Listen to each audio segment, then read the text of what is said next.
bienvenue dans le grand journal du 20h. Aujourd'hui, plusieurs sujets seront traités. Tourisme. Dans cette édition, nous nous intéresserons au tourisme LGBT au Canada. Qui sont-ils? Quelles sont leurs attentes et leurs besoins? Quelles sont les destinations phares des membres de la communauté LGBT? Politique. Analyse de la campagne menée par Manon Massé et Philippe Couillard. Et nous finirons par un point météo. Tornade à Ottawa. Retraçons le témoignage des victimes. LGBT, lesbiennes, gays, bisexuels et transsexuels, partons à la découverte de leurs vacances. Un reportage de Chloé Récalt, Morgane Salin et Chloé Audibert. On considère les LGBT dans une tranche d'âge comprise entre 16 et 55 ans. Selon Print Measurement Bureau, la communauté LGBT représente au Canada 2% de la population, soit 575 000 personnes. Selon Statistique Canada, la moitié des couples de même sexe vit dans les 3 plus grandes régions métropolitaines de recensement: Toronto, Montréal et Vancouver. À peine plus de la moitié sont des hommes. Des 578 000 personnes se déclarant gays au Canada, 417 000 ont voyagé, soit 72%. Ces voyageurs sont autant des hommes que des femmes. De façon plus précise, 60% ont réalisé au moins un voyage au Canada au cours des 12 derniers mois précédant l'enquête, et 50% de l'extérieur du Canada au cours de ces 3 dernières années. Le quart de cette clientèle a réalisé 7 voyages et plus au Canada au cours des 12 derniers mois, ce qui représente donc un grand nombre de séjours. Bonsoir. Bonsoir. Je vous remercie d'être présente ici aujourd'hui. Merci. Je vais vous laisser vous présenter à nos téléspectateurs. Oui, bien sûr. Alors, moi, je me présente, je m'appelle Estelle, je présente Morgane, ma copine, depuis 2 ans. Et ça fait 1 an exactement que nous habitons au Québec. Mes félicitations. Merci. Alors, j'ai 2 petites questions à vous poser, ce ne sera pas très long. La première question, c'est quel type d'hébergement aimez-vous lorsque vous partez en vacances? Alors généralement ce qu'on prend c'est des hôtels, principalement, ouais. Après on prend aussi des gîtes de temps en temps. Ouais, on aime bien. Bah, moi, j'aime bien aller chez les parents aussi, et chez nos amis, on a beaucoup aussi. C'est la famille aussi. souvent. Ouais, c'est.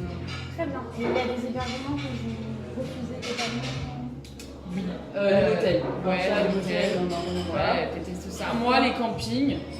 Parce qu'on n'est pas. Ouais, les campings aussi, on n'est Pas pas, de place. pas à l'aise. On sont jugés un peu. Enfin, on a le regard un peu pesant sur nous. Ouais, c'est plus compliqué pour nous, ouais. Je suis à Z dans les hôtels. Merci beaucoup. Bah, Merci à Bonne vous. soirée. Bonne soirée. Bonjour. Bonjour. Mathieu Gauthier, c'est ça? C'est ça. Merci d'avoir accepté de répondre à nos Aucun souci. deux questions.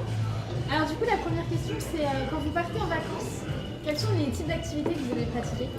Alors en général, nous ce qu'on préfère faire c'est surtout magasiner. en effet, pour moi principalement. Ensuite on aime beaucoup tout ce qui est les événements culturels, donc tout ce qui est musée, galerie d'art. On est très intéressés par la culture tous les deux. Et puis après, il y a surtout les nightlife. Voilà, la nightlife, tout ce qui est sorti. Vous allez faire la fête. C'est ça. C'est ça. Le matin musée, le soir boîte de nuit. Et des activités que vous détestez faire? Le sport avant tout. Ah, Franchement, il n'y a pas pire. On n'est pas très nature, on est plus vie. On est plus des urbains. Et oui, on préfère. Il n'y a pas de magasin dans la forêt, donc et les randonnées, tout ça, c'est pas trop notre. Ok, très bien. Ah, merci beaucoup. Bah de rien. Bonne soirée. Vous aussi. Les destinations de prédilection chez les LGBT sont les pays qui favorisent leurs droits et qui légalisent les mariages gays.